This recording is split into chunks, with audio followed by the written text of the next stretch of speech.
Hey, it's Kevin and Taylor from the Kevin and Taylor Show, and we are so excited to be joined by Matthew West. What's up, everybody? Yeah, so good to see you. Looking very tan. You're looking good. The summertime is here. Yeah. I was telling you guys off the air that I have certain days of my week where instead of getting to write a song, I'm doing, like, it's like business day. Okay. So I'm in meetings. And so when the weather gets nice, so yesterday I had this idea. I was like, I'm going to do backyard business. And so I turned all the video off on my Zoom calls and I walked circles in my backyard. I got like 17,000 steps in and crushed my business day.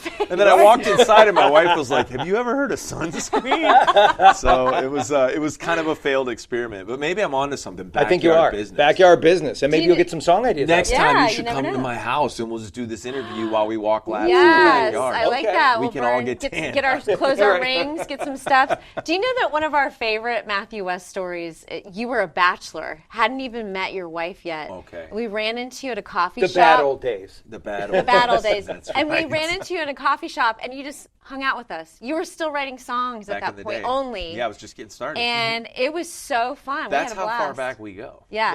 Yeah. It's been And a it's long always time. good to I think be you with had just guys. gotten your driver's license. Right? I'm a little older than that, I think. But I'm still learning how to drive, if you ask my wife. Oh, ouch. But and then I try to like tell her like, no, you're the worst driver. And then she's like, let's see who's been in more wrecks. You know what I mean? And so I got in a wreck a couple weeks ago. I was just going to ask you that. We're Was lucky it- you're here, I'm right? okay. Your fault? Well, it was the rain's fault. I'm going to blame it on the rain because my car like hydroplaned, which I would always watch that video in driver's ed, but it's never happened to me where you like Right. literally lose control of the car. Yeah. But once my wife found out that I was okay, she quickly pivoted to C. Like I am a better driver. I told you need Yeah. to slow down. So you always go way too fast in the rain. there was a moment of concern for my safety, and then it was a quick pivot to I rest. Have you ever had the Yes. conversation with your wife where you sarcastically go, it's a miracle that my car is just not completely totaled all the time without you with me? That's exactly. How could I do it without you telling me where to turn and where to go? That's it. I think it goes both ways. So when we met you that day, you were a young songwriter. Now, you have so many songs of your own, but songs you've written for other people too. What's it like when someone else records one of your songs and it's a hit? Do you have a different emotional attachment to that song, or are you like, yes? I find it to be just somebody asked me like, do you ever like wish you would have kept that song? Yeah. And I'm like, I don't know that that's ever really happened. I mean, like, because sometimes it'd be, well, if it became a hit, like, should I have kept that for myself? Yeah. But I'll tell you, when I'm writing a song for another artist or with another artist, my mindset is so far removed from my own record or my own artist ministry and platform because my role, it's like I'm at a different seat on the couch, if you will. I'm at a different seat at the table, and my whole mission in that room is what's their story? What is it that they feel called to communicate to the world? And so, like, a perfect example of that would be the first one that comes to mind is a song I wrote with Mike Weaver from Big Daddy Weave. And it was a song called Heaven Changes Everything. Oh, yeah. Great. And that day, we wrote together, and we were talking, and Mike started to unpack the story about the loss of his brother. And we started to talk about heaven. And next thing we know, there's 3 grown men crying in the room. And we write this song, and it's like, for that was never my song. I was a part of that song, and that song is a part of me. Yeah. And when I sing it, I think of specific parts of my story. But that's Mike's song. Yeah. And so when that went number 1, it was like this celebration of like all that God's done to bring beauty from ashes out of that story. So that's a good example of like, so I get excited. I love songwriting. I love songwriting. Well, and you've done that with your fans. You got their stories years ago. Oh, yeah. And for people who've been a Matthew West fan for life, they know this. Like, you told their stories in songs.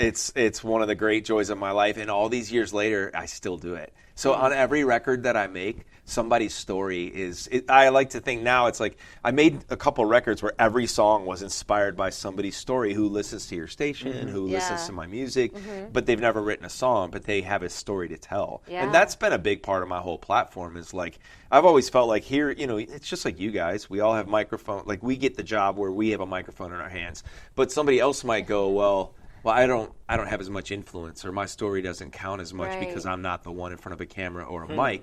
And so I feel like my whole career has been about like going out and getting the crowd and saying, come with me. Your story has just as much value as anybody love else's that. because God made it and He's writing it. And so, Yeah. I still collect people's stories. And one of the coolest things of my whole career, ever since I had that idea several years ago, people come up to me at my concerts every single night, and they, without saying a word, they place an envelope in my hand, and they like kind of look at me like, you know what this is, and I go, and I take it and I read it, and when I read it, it's like They trust you they're with their trusting- story. they're trust, and not just with any part of their story, but a lot of times it's, here's my wound, here's my brokenness, here's what I've gone through, and here's how your music's helped me. It's Yeah. like, oh, What an honor. That's incredible. That Incredible. makes it That's all gotta worth feel it. great. All the Well, long hours. Part of your everything. story is not just being a dad, but you're a girl dad.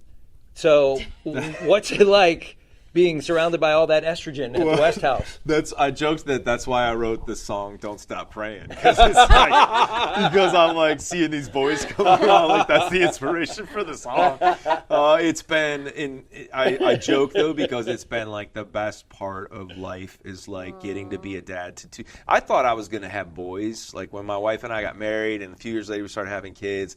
I grew up in a house of all boys except for my mom, 2 brothers, and so that's what I knew. So I was like, well, the Lord's gonna, give me my sweet spot. I know how to play baseball. I can do all that. And instead, 2 daughters came along, and it's been the most incredible. I think having daughters has calmed me down a little bit too, because I remember even when they were little, I realized even if I started to raise my voice, even just the potential of them being in trouble, my oldest would just start crying, and I couldn't even get mad. I'd be like, it's like, oh, this kind of calms me down a little. All of a sudden, you're Tom Hanks in a game of their own. No, there's no crying. There's no crying We're okay, in baseball. we're okay. So it's been fun. I mean, being a parent has stretched me. It's grown me. I like to think that when I got married, it was the first realization of how selfish I can be, because it was like, oh, it's not about me.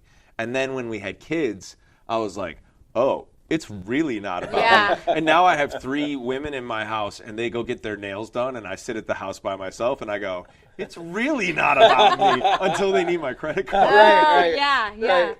Well, you were talking earlier about writing other people's stories, Yeah. but a song that is very personal to you and it relates to your daughters is 18 Summers. Yes. And correct me if I'm wrong, but Lulu just graduated high school. She just graduated. My oldest daughter just How did that graduated. happen? I mean, where does the time go? It's like you just talked about. We met many years ago at a coffee shop. It's like all these years later, I'm going to be sending a daughter off to college, and man, it was a bittersweet weekend of celebrating her and also just holding my wife. And I got to say, my wife, I went into our bathroom, and right on the sink yesterday there was a letter to me, and it was from my wife.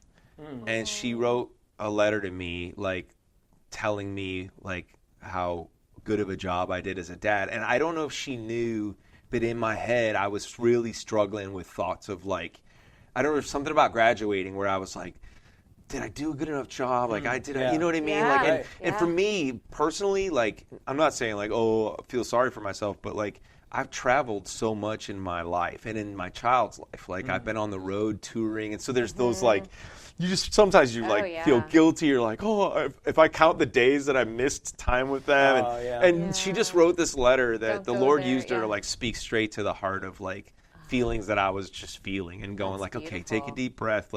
I'm sure I'm going to send my kid to counseling for one reason or another, but I'm just thankful. Might as well be me. Yeah, exactly. Well, and real quick, you got to tell the story because so many women I know, and your wife Emily's going through this. It's hard on the mom too. Oh yeah. And she called you one day on the phone, and she was crying. Yeah. And you got to tell that story. She called me. She was like, I'm like, are you crying? She's like, yeah. I'm like, why are you crying? And this was 2 months before graduation. It wasn't, we didn't see the cap and gown yet. Right. She's like, I just drove by a soccer field, and there's kids playing soccer. And I'm like, well, our daughter didn't play soccer. And she's like, yeah, but she could have, and that could have been her. And I was like, what are we? That's when I realized. This is going to be a long road. That's when it hit me that this is going to be a long journey, an emotional roller coaster, if you will. Totally. But I mean, I'll warn you guys, my sister's daughter just went to college 2 years ago, And she still has trouble saying goodbye. And her younger daughter bought, because it's just like you guys, 2 girls, but they're 3 years apart. The younger daughter bought her older sister's perfume. And she's like, She's here. she's here. Oh my gosh! no, Come on! So just to warn you, it's hard. It Well, stays hard. so my daughter chose a school that's just a few hours from where we live. And I wanted her to choose a school that was right in Nashville where we live, but she's like, that's a little too close. So I said, fair enough. But I've been joking with her. I'm like, okay, I've already mapped out the route to get to you. If I leave at this time in the morning, I could be there with a coffee for you right before your first class. And then I'll wait outside the classroom like Buddy the Elf. And then she's like, Dad, this is not happening. Right. That's your dream, Dad, not my nightmare. So cute. Exactly. So we're working through that. And obviously the way that I work through those different chapters of my story, like if anybody's listening to my music for any amount of time, whether I'm writing somebody else's story or, writing my story, is my songs are like I don't scrapbook, but it's like, Yeah. I kind of feel like it's an audio scrapbook. And so like I just released a song called 18 Summers that was like, it's literally the chapter that I'm in right now as a dad, and just going 18 summers gone like that, 18 years you don't get back. And when I sing it, I can't sing it without crying. so I'm supposed to hard. sing at the Grand Ole Opry and play the song, and I'm like, I'm going to start crying on stage at the Grand Ole Opry, but this is what it's about. Like, you want to feel all the feelings, and like that's what living is, Yes. It's like, I think a lot of guys are like, I was talking to another dad at graduation, and I'm like, how you doing? He's got sunglasses on. He's like, I'm just pushing it way down deep. Should have given him a copy of your song. No, you're not. I was like, listen to this, buddy.